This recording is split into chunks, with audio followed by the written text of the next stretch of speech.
Japan, Part 86.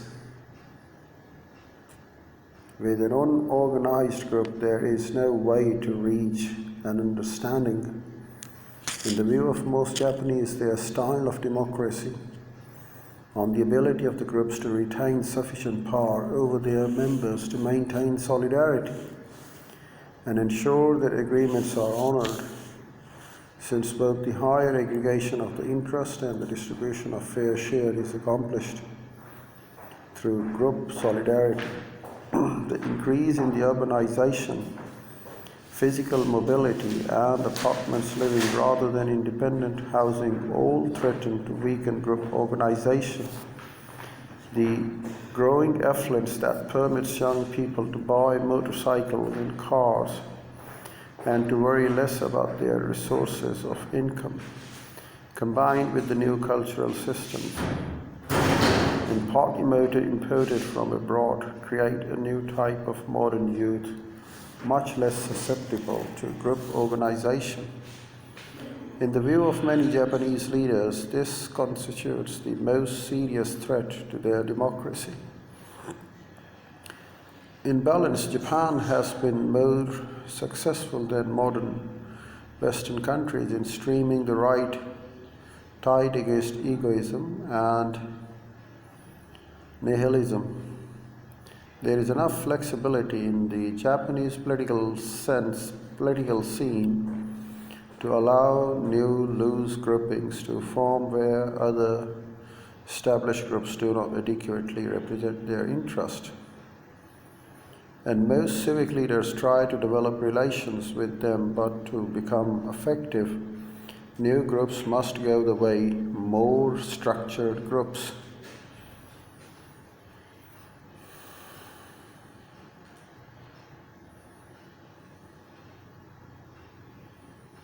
Go to the way of more structured groups, carefully cooperating with others while defending their own interest. It could be argued that in the complex modern world, the dangers of chaos from centrifugal force is a great threat to the most countries than the threat of overly tight control. Japan, which has put great emphasis on cooperation, is in a fortunate position at this juncture in history when coordination of diverse groups is so difficult.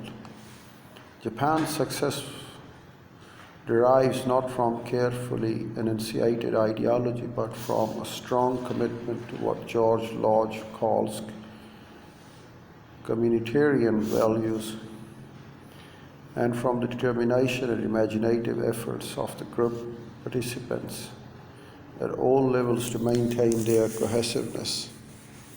And this certainly makes it very difficult. Convinced that it is difficult to respond to loosely organized citizens' movement on a national scale. Business and the government leaders, the business leaders and the government leaders have endeavored to institutionalize relationships with local protesters. They try to identify consumer advocates who can carry on the dialogue while retaining the respect of their fellow protesters.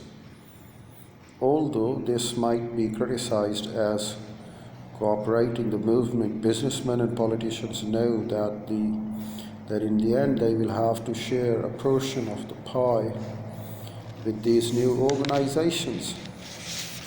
If necessary, they are even prepared to adapt their own way of operations.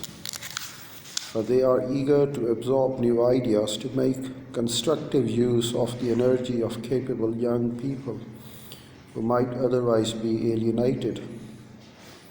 While political participation continues to expand broadly and rapidly to include vigorous new groups, leaders are cautious not to make concessions that would weaken the capacity of their organizations to maintain their integrity. Within organizations, officials insist on retaining the flexibility to reward those who cooperate, even if the short-term reward is approval.